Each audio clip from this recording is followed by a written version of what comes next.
Yeah,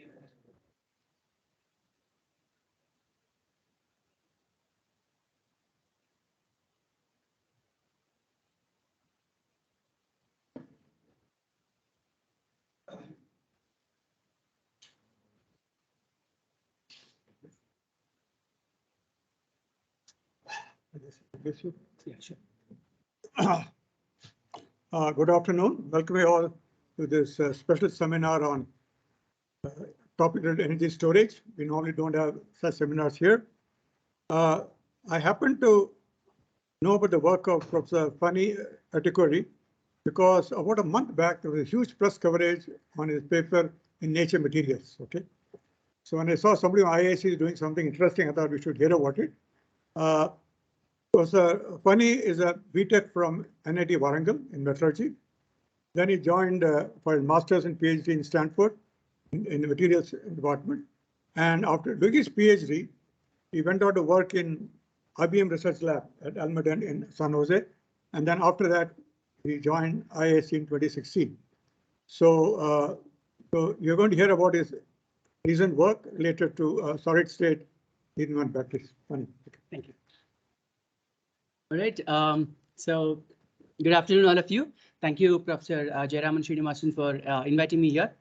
It was nice because I think what we do has implications for obviously climate change, and at least that is one of the contexts in which we try to do the work that we're doing. Right. So today, I think what I'll do is towards I'd say the last 20-25 minutes of the talk, it would get really technical. For the first, I would say 10 minutes or so, it'll be pretty easy. I'll kind of give you a context, which in a sense in this department could be preaching to the choir. But I'll start off with that anyways, because that's the context in which, in general, battery research hinges on the context of climate change. Of course, there are other kind of reasons why personal electronics, electric vehicles, but that probably is a very small piece of the entire puzzle.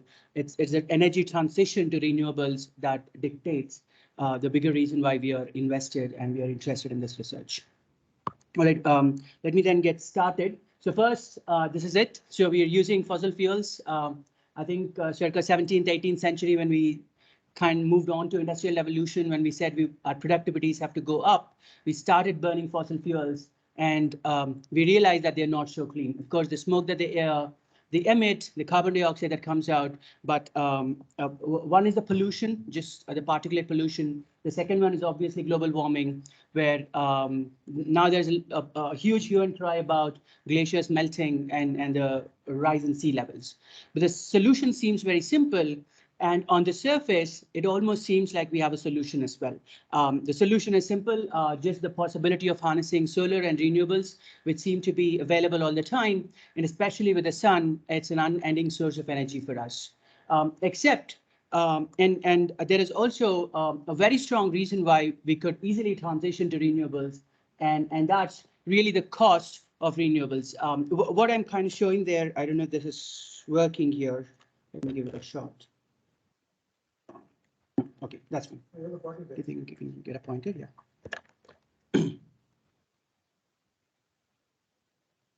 Thanks. Yeah. All right, I'll continue. And in the meantime, I think we'll get batteries, about which we're going to talk later.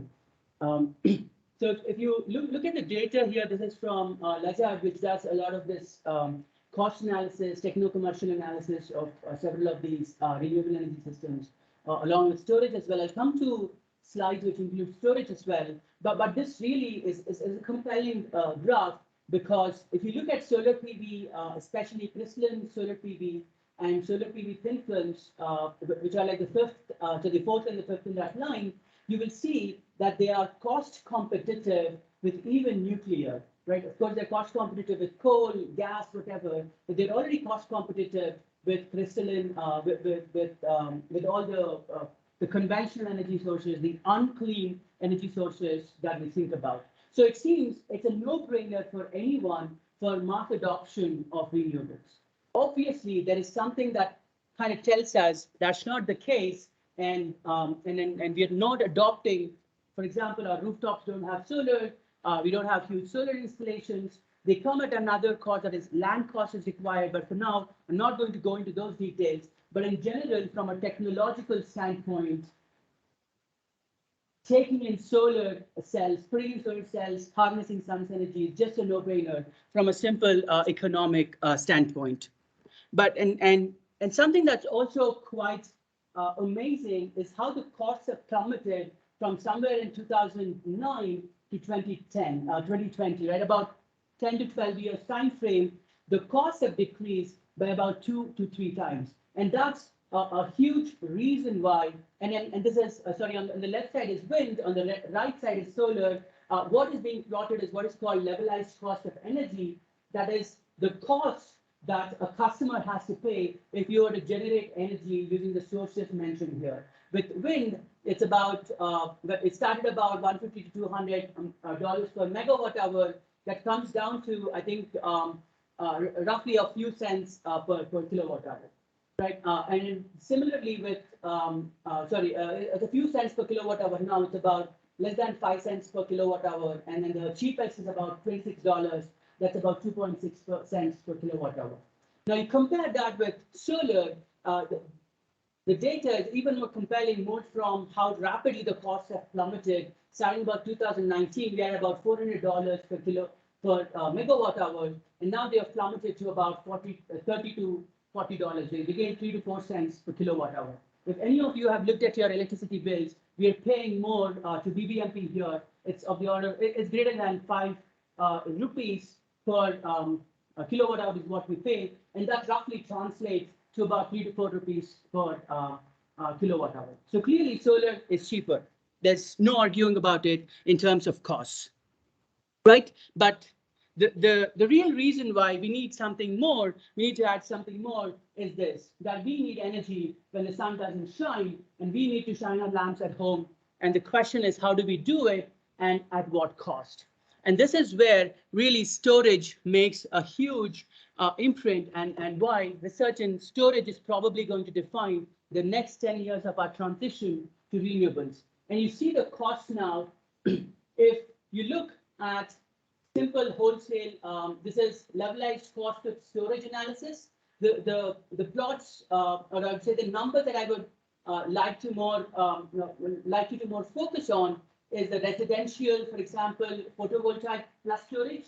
Remember, we were about $30 to $40 there per megawatt hour. And the moment you start to store that energy, you go up to $500 to about $700 per kilowatt hour.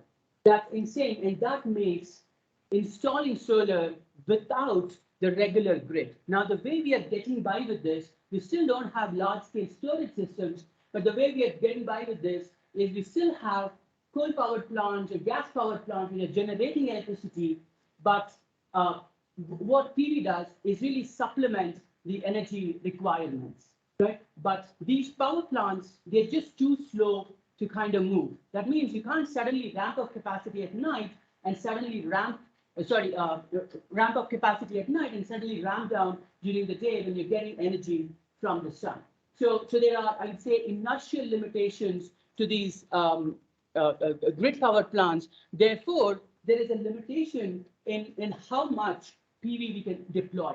For example, our transition to 100% renewables will not be possible if we don't get these numbers down, right? And that's really the context. And how do we get those numbers down? And what do we have to do is really the essence of energy research, right? And when I say energy storage research, and I would say the good thing, or the thing that inspires us, excites us, is that we could do this tenfold decrease in cost for solar. It was about $500 or so about 12, 13 years ago. It is now about $30, $40. So we could bring down the cost by about 10x. And the hope is that we might be able to bring down the cost by about 10x, right? So that's really the economic side of things.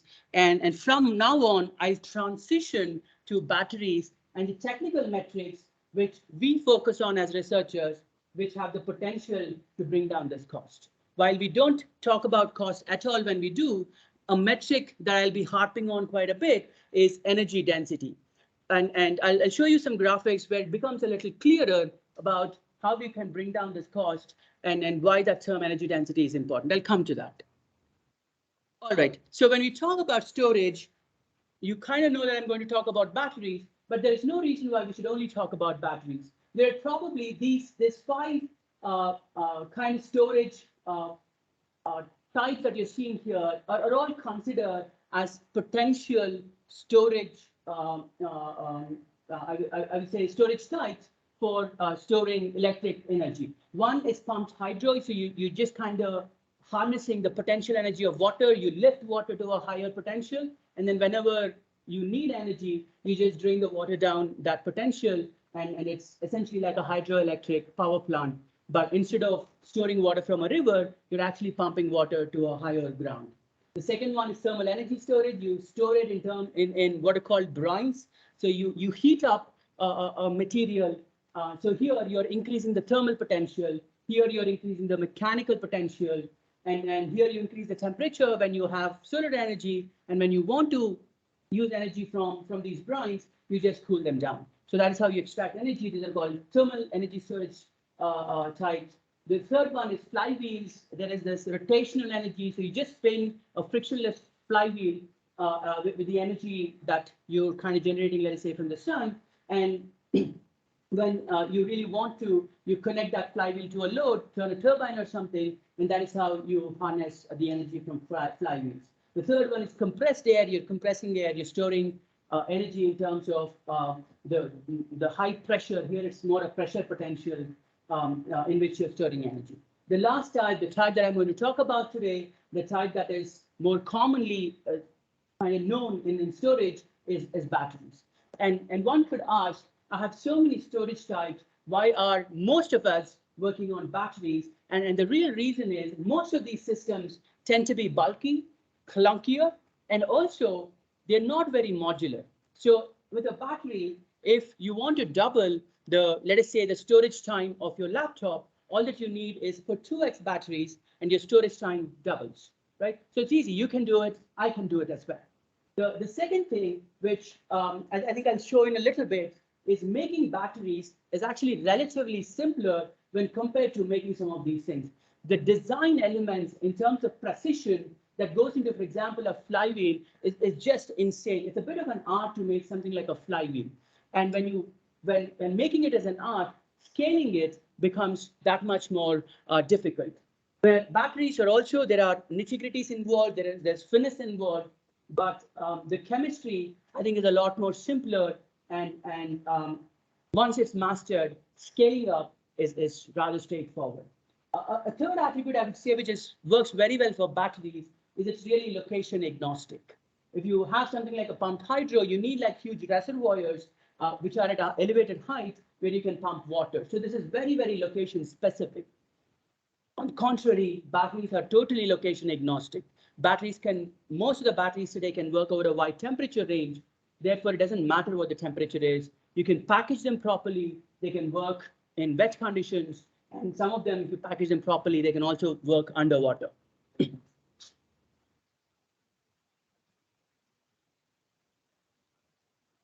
Yeah, so I mean, I think I did not specifically add fuel cells here. So there it's really what you're storing is hydrogen storage. There the challenges are a little akin to what you do with compressed air. You need like these very strong pressure vessels. I would say to a large extent today, there are two particular problems that I would say make fuel cells not viable as of today. Number one is the cost of the catalyst, that is platinum. And the second one is our ability to store hydrogen and sufficient volume or mass of hydrogen in a smaller volume. Hydrogen being so light, you really need to compress it by a lot more. But that's a very good question, because if there is one technology that could make batteries obsolete, that I think is fuel cells. In general, I mean, we can kind of again classify as I can classify batteries into 100 different types. I can also, break these fuel cells into different types as well. Yeah, there are DMFCs, formates. You could have just the direct hydrogen fuel cells. You have the methanol fuel cells. Yeah. Yeah, so there I think catalysts become more important. So your inefficiencies, for example, I can give you some numbers, right? The efficiency, like a round trip efficiency, that is discharging and charging. for a round trip efficiency of batteries, some of the lithium-ion ones are between 85 and 90%. You take those efficiencies for fuel cells, it's about between 40 and 50%, right? So 50% of the energy is just gone like that. Yeah. All right. So, okay, some jargon that I'll need for today's talk. So because I'm going to talk about batteries, just a few simple things that I would like to define. One is in a battery, you're storing charge across two different potentials. Like I was talking about storing water, you store water at a higher level or water at a lower, and then you kind of discharge that water to a lower mechanical potential or a height, right? And similarly here, charge is stored at a higher voltage or a lower voltage. The difference in the voltage dictates how much energy that I can get, right? Along with how much current that I can flow from this higher potential to a lower potential. So if I look at this particular equation, what this is telling is the amount of charge that is going from a higher potential to a lower potential, right? Once I fix my battery chemistry, like I fix the dam in a hydroelectric system, the height is fixed. That's not something that I can change. The only way I can increase the amount of electricity that I'm generating or decrease is by changing the amount of that fluid that's flowing. In batteries, that fluid, let me say quote unquote, is electrons. So as electrons flow from this higher voltage to a lower voltage, or it's the other way, the current flows from a higher voltage to a lower voltage. That is what dictates the capacity. The more you hold, the more is the capacity of the battery, and that's given by this integral equation, integral I dt, I is the current, times dt is the change in time, right? So this is, and if you integrate over all the current that flows over all time, this I could in itself could be a function of time, and that gives you the total capacity of the batteries. The total energy, and this capacity can be normalized so that you can compare across different battery chemistries. This will be normalized either to weight or it can be normalized to volume. So now, depending on how you normalize these two, you either get what is called gravimetric, that is, you're normalizing it per unit weight, or you are normalizing it per unit volume, the size of the system. Now, the energy, as I said, is the total fluid that is present. Let us say here we are normalizing it to volume, and times the potential difference between the two heights in a cell or the two electrode potentials in a cell. So that gives you the total energy density. There is another term that is kind of interchangeably used with energy density. That is, you normalize this by unit weight and not by unit volume, right? So that's called the gravimetric capacity times what is called the open circuit voltage, right? So you multiply those two, you get a gravimetric energy density or specific energy, or this one could also be called as volumetric energy density. But in general, you will see that in plot, whenever I plot energy density, unless the units are given, it usually means the volumetric energy density. All right, so those are the terms that I'll be talking about. So now I'll move on with this. First, I'll talk to you about the battery that I'm going to talk about today. It is a lithium-ion battery. In chemistry terms, it's called an intercalation battery. And this is essentially what happens is, let us say there is electrode 1, electrode 2. Lithium-ion is going back and forth between two electrodes, right? On a piece of paper, they are all at the same height in a sense, but the differences are in the potential. Usually, one is called a cathode, the other an anode. The cathode has a higher voltage relative to the anode. So in general, in lithium-ion cells, these voltage differences between the electrode on the right and the electrode on the left are of the order of 3.5 to 4 volts, right? So in a single lithium-ion cell, what you get is a voltage of 1 volt, 3.5 to 4 volts. And as a battery operates, so when you charge, the lithium ions move from, let us say this is the positive electrode, they go from the positive electrode to the negative electrode, and the lithium ions. And when you are discharging the system, the lithium ions go from the negative electrode to the positive electrode. In essence, as you're charging and discharging the batteries, these are just shuttling back and forth or rocking back and forth. In the early days, this is also called the rocking chair battery, where these ions are just rocking back and forth between the two electrodes. That's it. It's very simple. Nothing is moving, no moving parts. Everything looks pretty simple when you make a battery. Okay, so now then, why lithium ion, and then why are we talking about that specific technology today? And that kind of tells us this particular graph tells us why we are interested in lithium ion, number one, and number two, what are the other battery chemistries of interest? So what you see here are lead acid batteries, which have been in existence for a super long time.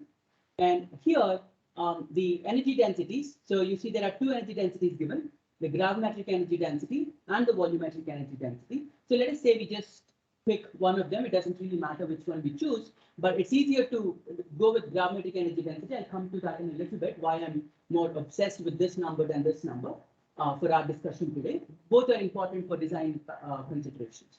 So if I start with the gravimetric energy density, so if I take lead acid battery, it's just about 30. And this is the battery that we lived with for about 30, 40 years. I think this was in existence since 1940. Even today in our cars, the batteries that we have are lead acid batteries, the starter batteries. And then the very first generation lithium-ion batteries had an energy density of 80. That was a humongous improvement. If you look at it, that's nearly a 2.5x improvement in energy density. And this is why lithium-ion batteries have become the favorite choice chemistry very quickly. The transition was super fast. And then, of course, there are a lot of improvements. Today, lithium-ion batteries would give energy densities anywhere north of 250 to 280, right, at a cell level. One of the reasons why we do research here is to push these numbers to 400 or even probably 500, right? And that is why we are interested in that. I'll show you like how we can do that. And third chemistry, which most of you might be hearing about as a replacement for lithium, because lithium is extremely rare to find in nature, is sodium-ion batteries. But the reason why sodium ion is not an immediate replacement for lithium ion is because its energy density is about 120. At least so far, most of the batteries cannot breach this number. And anytime you're replacing a technology that is far superior on a metric, and it is this metric, gravimetric energy density is the metric that determines the cost of a battery. And you go down by half on that metric, you're nearly doubling your cost. There is no way I can convince you to buy a battery that is 2x the cost just because lithium is rare.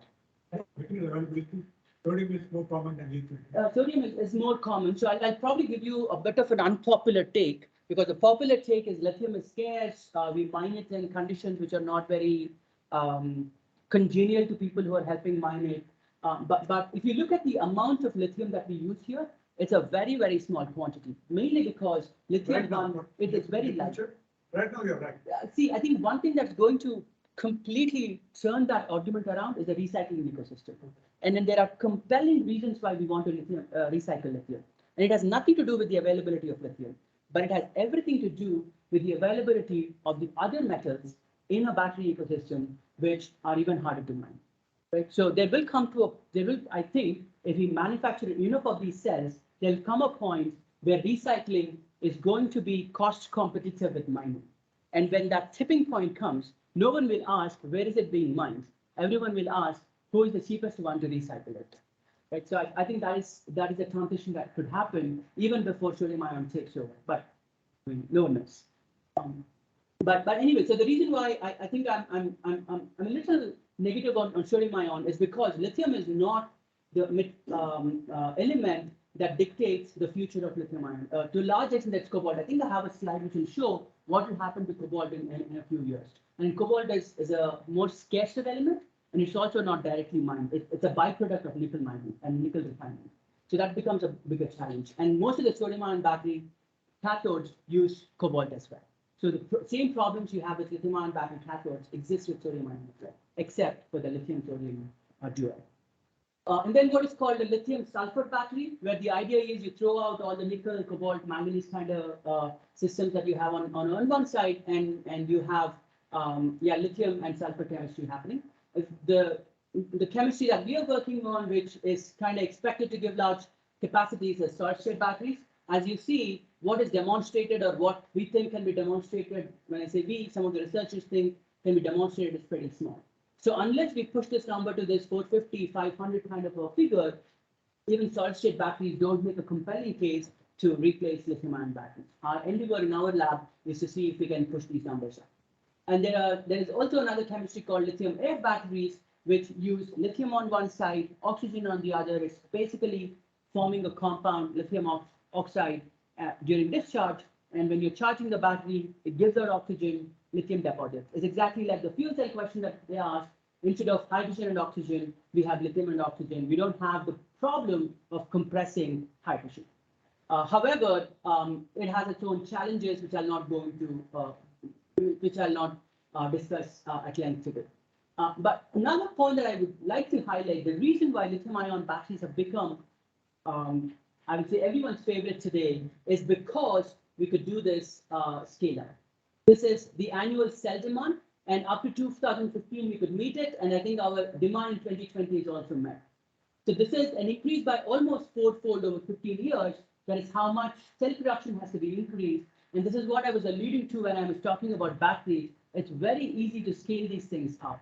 And at least the prognosis is that we will have to roughly double this capacity by 2030. And with some of the countries, including India, trying to aggressively transition to renewables, this number might even go up, right? So there are two things that are working in favor of lithium-ion. One is the high specific energy. Number two, that we could quickly ramp up its capacities and enable or can meet the requirements of both EVs and renewable integration. And yeah, just kind of, this tells you that batteries are kind of versatile. They could allow us to scale up and all. And of course, they come in all these flavors and chemistries that we're seeing here. All right, so just to kind of add on to that plot I had in the previous graph, this is how the lithium-ion battery packs have decreased. So the cost of lithium-ion battery packs have decreased. Circa 2008, each cell was about $1,000 per kilowatt hour. This is roughly the time when Tesla launched their first car, the Roadster. And now you see how quickly these have come down. And today, the costs are about, this is at a cell level. I think most of the costs are about $150 or so per kilowatt hour. That's roughly about a 6 to 7-fold decrease in the cost. And then that is what makes all of us excited that the transition to renewables, the transition to electric vehicles is pretty close, because at least the estimates are this magic number is the cost has to be less than $100 per kilowatt hour to kind of enable this mass adoption of both renewables and electric vehicles as well. Okay, so then now for this transition, can we further decrease this cost to, let us say, $50 per kilowatt hour? And our approach is to go with this solid-state battery. The conventional is this liquid electrolyte-based battery. Here, I think, let me see what I have next. Okay, so yeah, so we'll talk a little bit about Cobalt. But before I go there, I have like a few things here. I just want to show you, when I talk about solid electrolytes, liquid electrolytes, it's just a lot of jargon. But I'll show you something here. I don't know how many of you can see this. This is just a transparent liquid, right? This is the electrolyte that goes into most of the batteries that you see. What we are working on is an electrolyte that looks like this. There's just like a solid disk. I think they close it off. That's okay. Not a very good chemist. So you see this. There's a very small disk that we made for our research purposes, but this is exactly like a ceramic pellet, like a tablet that you pop in. It's going to be hard. It can crack. It can break. Most of our work is in understanding how this thing works and how different are these two things. And just by looks of it, you will see that one is just flowing and the other is just there rigid. Its shape kind of stays there. And there are a few other things. The electrode that I showed to you, I can talk a lot on the screen, but I just want to show you some of these electrodes, the sheets that they look, right? This is how the sheets look. And the reason why this is important is if you have a liquid, this liquid is slapped onto, you see this white sheet here? This is a polymeric separator, correct? Or is it paper? This is just a paper. It's supposed to have a separator somewhere. No? In a while. Okay. So I think this did not, we don't have like a longer one, but I can quickly show you. This is just like there's like a polythene sheet. There's nothing special about it. It looks very different. This is just like a polythene sheet, right? there's nothing. So this is nice and flexible, this separator. This is an insulator. This insulator separates this sheet, which is written as graphite, and this sheet, which is written as an NCA, nickel, manganese, cobalt based chemistry. You slap both of them together across this polymer sheet, which is porous, and then you dump this liquid between those two sheets. And that's it. We can make a battery right here, right? It's so simple, but now the reason why I brought that up is if you see, all of these are pretty flexible. There's nothing hard about these things. Now we have to integrate something that's not so.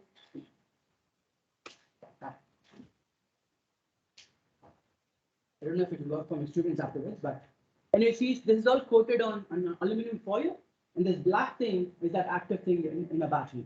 And this is all very flexible. And if you have a solid electrolyte, this doesn't flex at all, right? I can make it as big as I want. This doesn't flex at all. And I want to now make it really, really thin, right? Because if I compare the thickness of this, you probably don't even see the edge of this. Probably most of you can see the edge of this. This is thin, but just to give you numbers, this is about 25 microns thick. This one that I have in my hand is about 1 millimeter thick, right? So my battery size increases, it's very heavy, its cost increases. So these are things that we have to do. But now when I make a ceramic, like a piece of glass, I make it extremely thin, it's going to crack off. Right? So our challenges are how do we integrate that, number one. Number two, when we bring these two things together, there are fundamental differences in how electrochemistry occurs.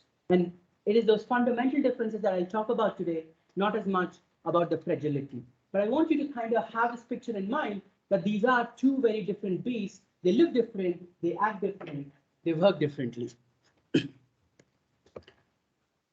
All right, so before I transition to our work, I think I'm hopefully still on time.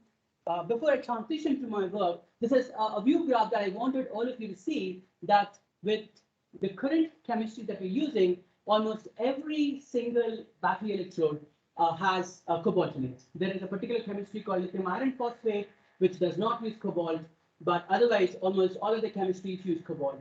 And the prognosis is that as battery manufacturing takes off, and this is the total amount of cobalt available for battery manufacturing, this is not the total amount of cobalt available for us to dig up, and there is an increase in cobalt requirement.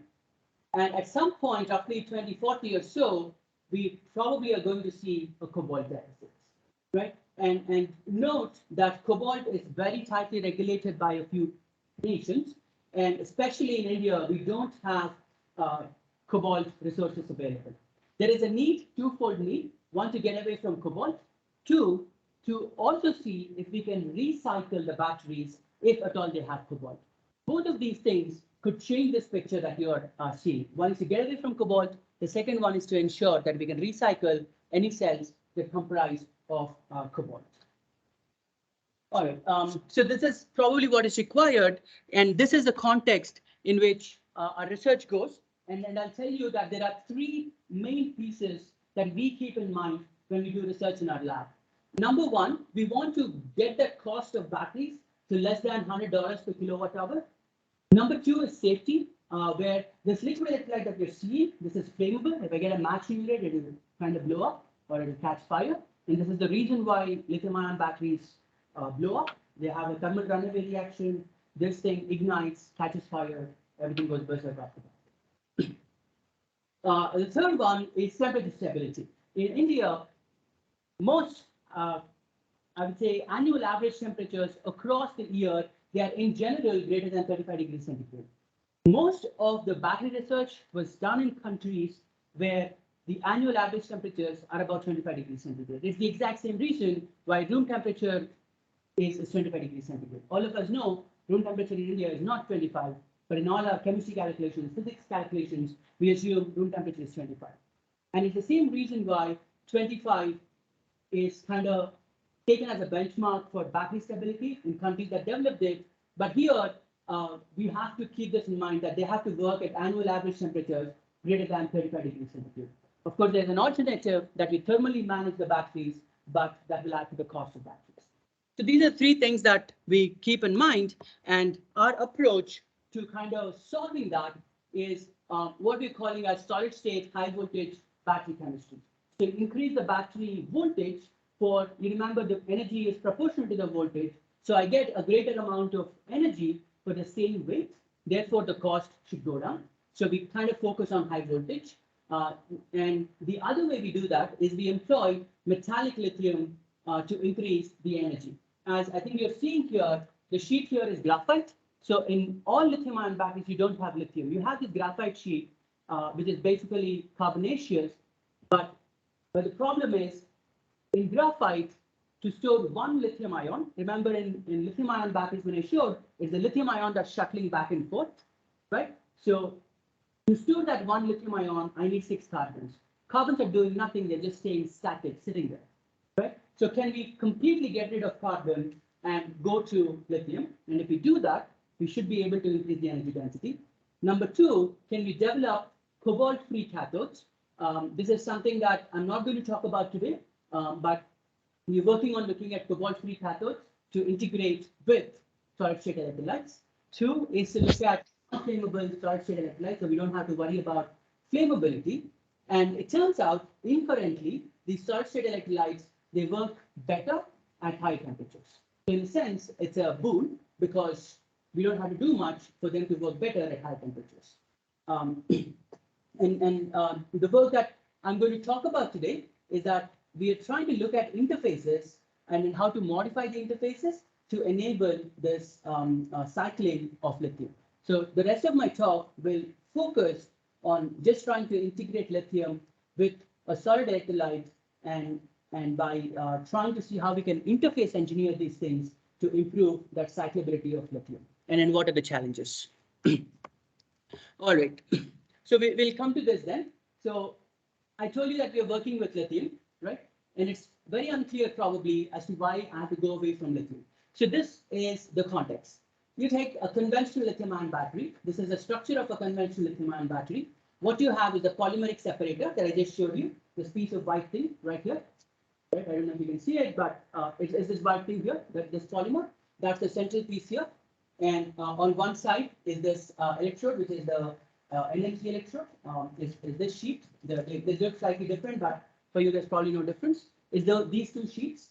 On one side is any transition metal cathode. On the other side is graphite. Right? Now, one way to transition to a battery that works very well at high temperatures is to replace the cell guard separator with a solid state electrolyte. Right? The ceramic that I just showed you.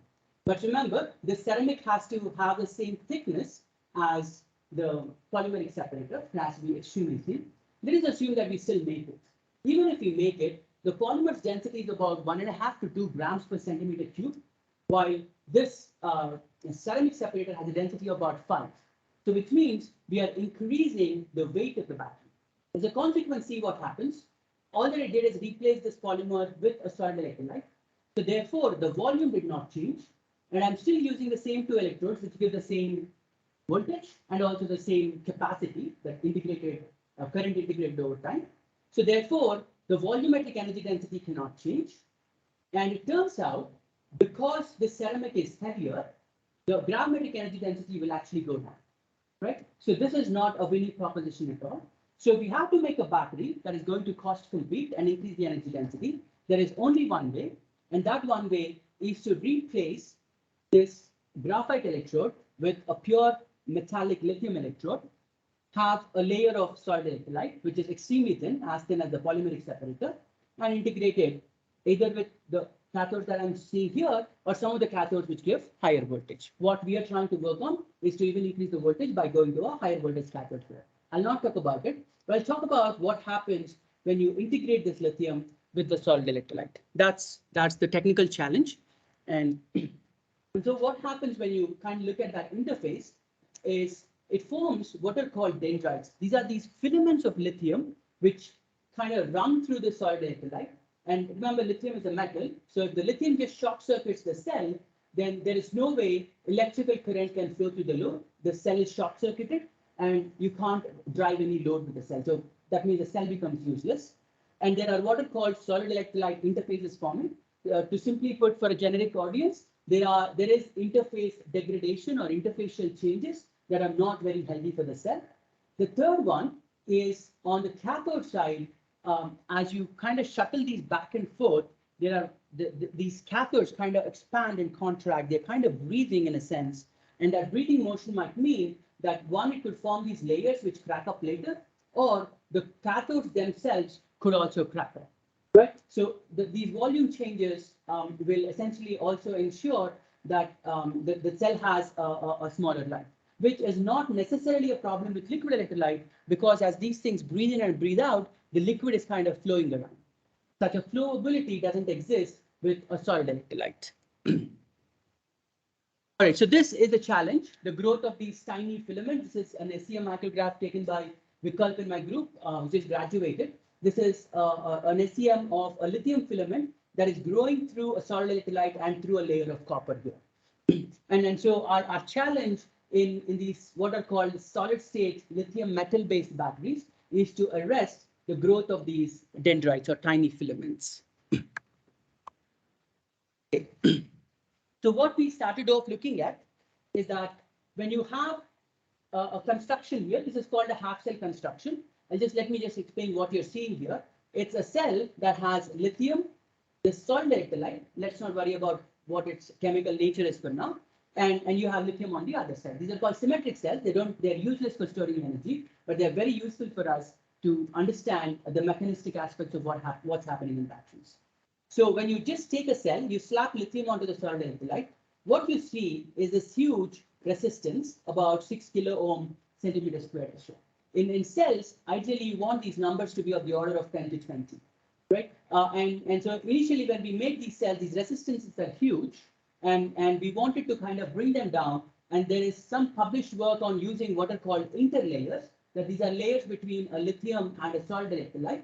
And when you add these, put these layers together, this impedance goes down. The lower is this impedance, your cell is better at driving a load. So you want this number to be extremely small. And what we saw is by adding these interlayers, this resistance goes down.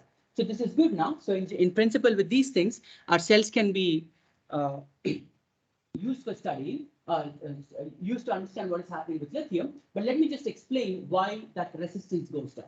So if you don't have, this is a cross section of a lithium and a solid electrolyte interface. If, for example, you don't have any of that interlayer, that aluminum that I showed you, that is this configuration here, where you directly have lithium against the solid electrolyte, you don't have interfacial continuity. In cells like this, you want these cell layers to be entirely continuous. And what you see here is discontinuity. When you have discontinuity, these are simple schematics. What you expect, remember, there is ionic current flowing through these things. So these lines that you're seeing are current lines, how the current flows in the vicinity of, for example, of this defect. An intuitive way to look at this is the current cannot go through vacuum. This is just a void or a space.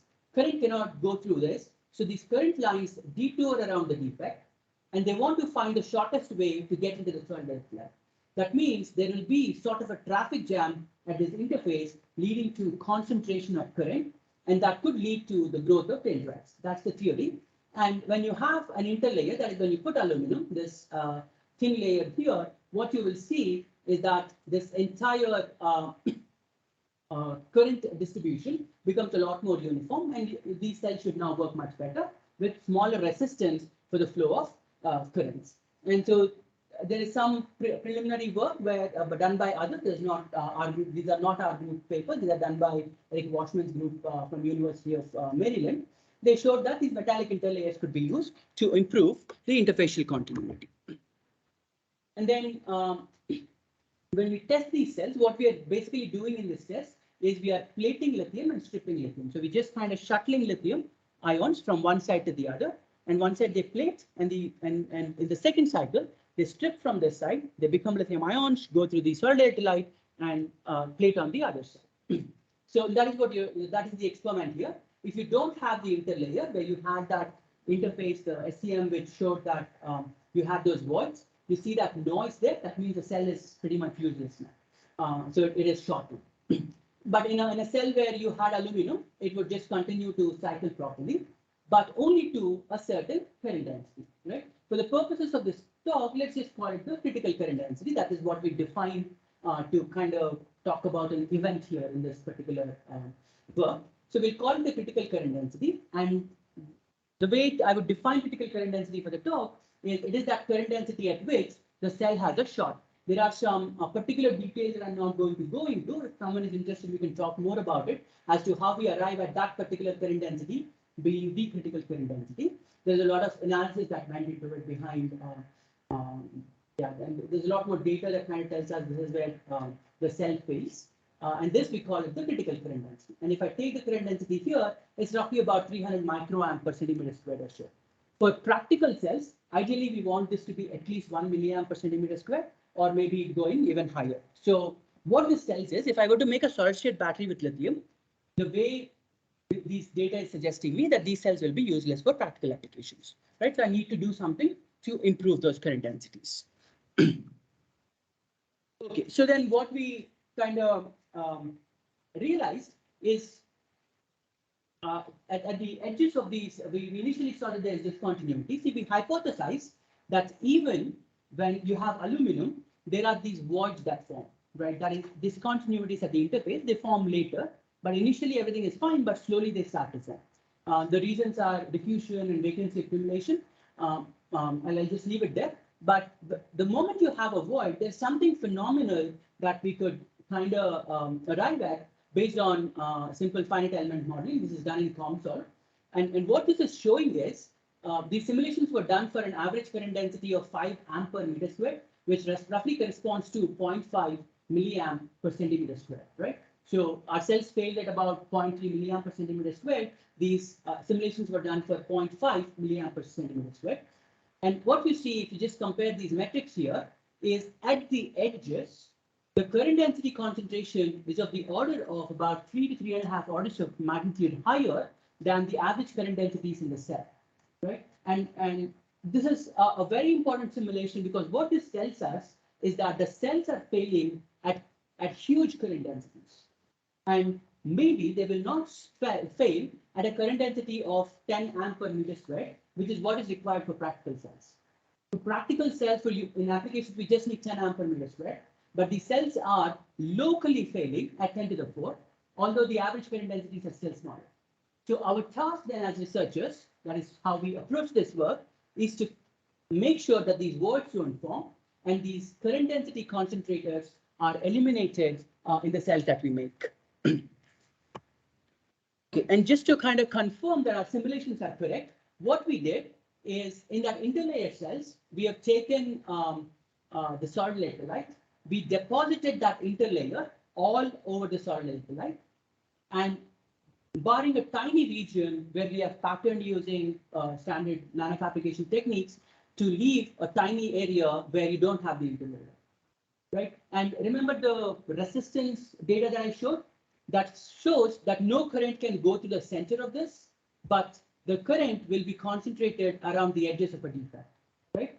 Consistent with this, what we have seen after plating and stripping lithium is that you see these regions, these dark things are just lithium being deposited around the edges of this. Unfortunately, you can see lithium in a standard optical micrograph. So we will take a scanning electron micrograph here, and you see this is all lithium depositing around the edges. And it is these edge effects that really are killing the battery, is something that we could conclude. And then we concluded that these edges should act as hotspots for dendrite growth. So then now our task then is to avoid the formation of such defects. And so we said we can grow this interlayer, but we want this interlayer to be there all the time. In aluminum case, aluminum alloys with lithium, and over time, there is no distinction between the interlayer and lithium. But here we suggested that we need a different metal which does not alloy with lithium at all. And therefore, as you cycle the cell, it will continue to have the same configuration. You continue to cycle the cell, nothing changes, but you have this configuration. Of course, that's a very, I would say, hopeful picture. And what you will see when I show some of the data is that this approach works, but to a certain level. All right, so if we have such an interlayer, this lithium nucleation should in principle be inhibited. All right, so in order to have such an interlayer, we wanted to identify which is that material which does not alloy with lithium. In order to do that, we looked for overpotential for lithium. There is some data from other groups which suggested that if lithium alloys with a particular element, then there are changes that you can measure. So let me kind of explain what these measurements are.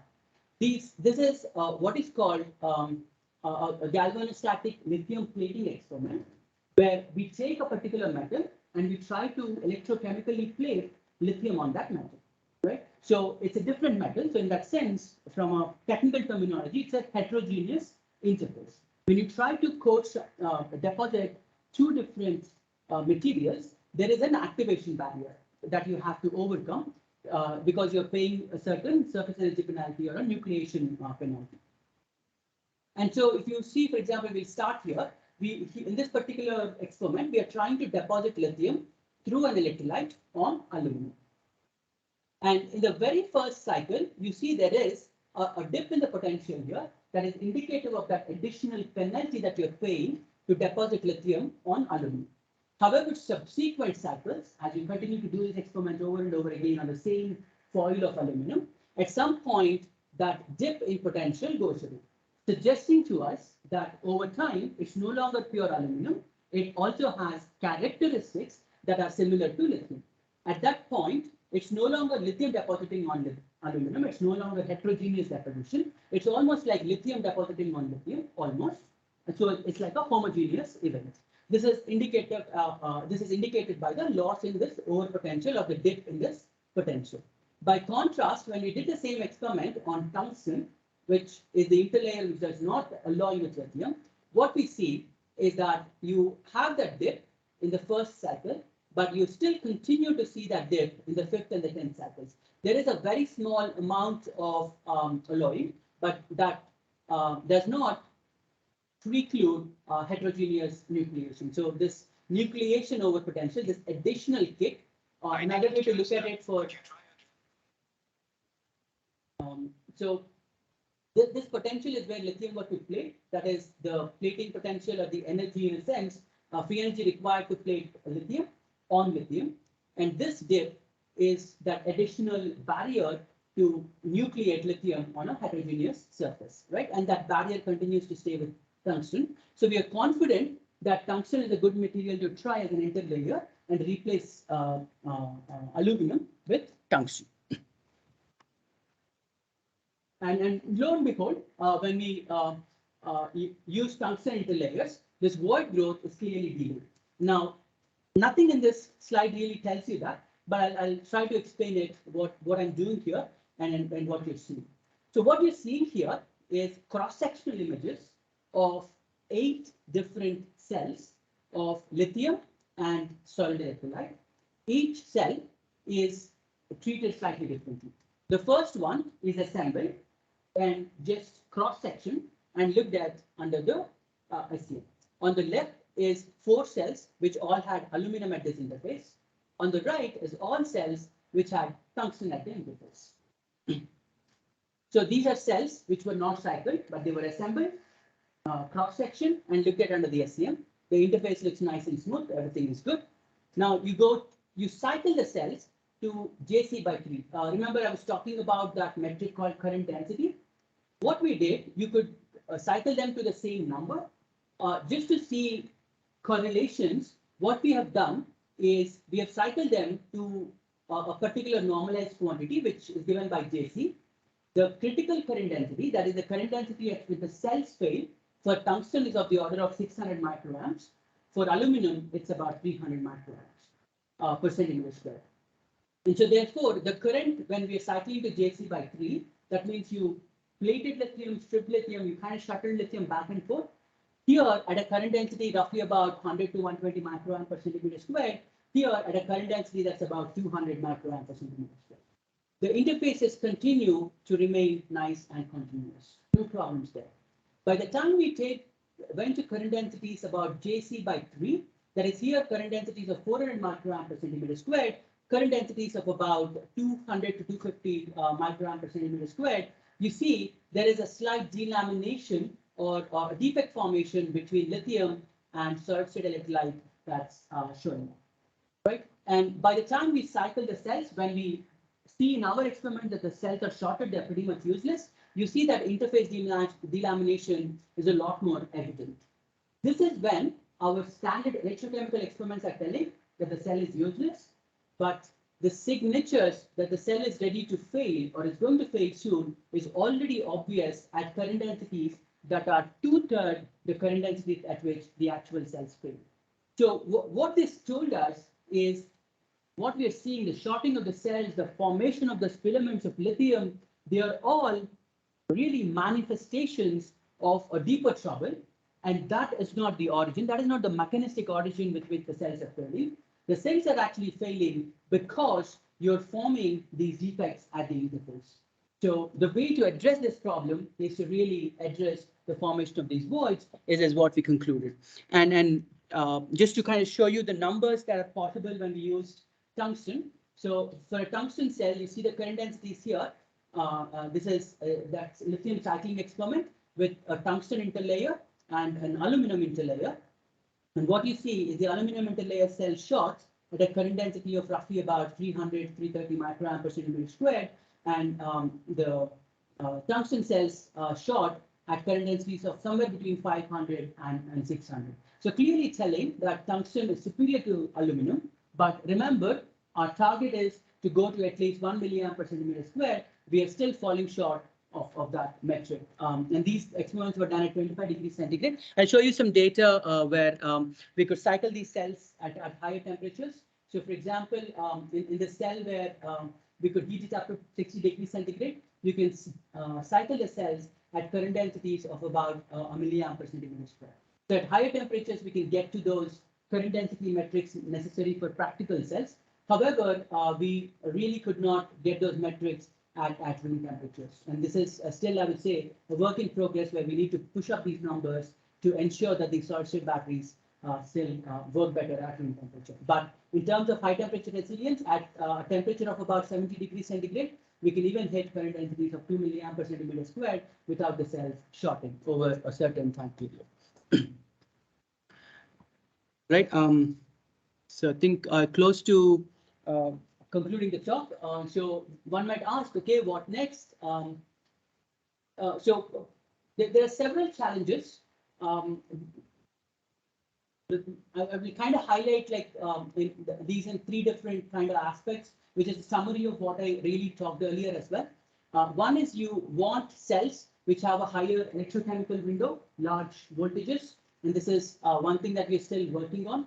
And solid electrolytes with sufficiently high ionic conductivity and low electronic conductivity. This is something that we already have available. This is certainly not a problem. The challenges of interfacial stability with lithium and solid electrolyte is something that we have already kind of looked into with this particular combination. The next two tasks really is how do we process these things on a large enough scale that these batteries do become commercially relevant. Right, and this is still an outstanding challenge. We are trying to see if we can make, so for example, I showed you like really small ones. We're trying to see if we can make 2-inch size electrolytes, 3-inch size electrolytes, slightly bigger electrolytes, and see how they work. And kind of thinking about what kind of processing, for example, can we even do roll-to-roll with a ceramic like this? Or how can we, for example, create very thick cathodes? When you increase the thickness of the cathode, lithium really has no weight in these cells. And that's one way you can decrease the cost and increase the energy density of solid-state cells. So how can we integrate those cathodes in these cells is an outstanding challenge. And the synthesis of most of these electrolytes is done at extremely high temperatures, 1,100 degrees centigrade. How can we kind of get there is certainly something that still needs to be looked at. And today's talk, we looked at lithium filament growth, which still has some ways to go. And the last one, which probably is going to be another huge challenge in the field, is how do you integrate this cathode with the solid electrolyte in a cell that is volume constrained and that does not really allow for mechanical changes or volumetric changes to occur back and forth, is something that still needs to be addressed. This is also going to be I would say, a humongous challenge to solve, especially when we try to load up these cells with thick cathodes, which will be required for high energy densities. All right, so I think that's where we are. So hopefully I've convinced you that this void growth precedes dendrite growth in solid state lithium-ion cells. And ideally, we need to look at these interlayers or materials between the solid electrolyte and lithium, which have lower solubility for lithium, and therefore they delay the growth of those voids, the interfacial delamination, and that is, we think that's the only way to kind of finally cut down dendrite growth in cells, which ultimately leads to the cells. There's a paper where most of this work is published. I'd say thankful for Vikal, Varun, Bibacho, and I did not show some theoretical data today. It was done by Vinod Vishwanathan and Victor Venturi at Carnegie Mellon University, who collaborated with us on this work. And then funding from IASC, got a startup research grant to set up most of the electrochemistry work. And we also funded, the work itself started with funding from ISRO Space Technology Cell here. And now some of our work is funded by DST, Materials for Energy Conservation and Storage Platform, and the Department of Heavy Industry to look at solid state batteries. So thank you to Professor Jairam and Srinivasan for the opportunity to give a talk here. Thank you.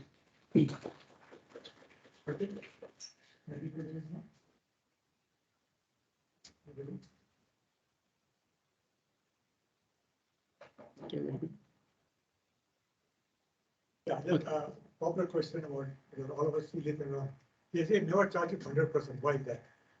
Ah, good question.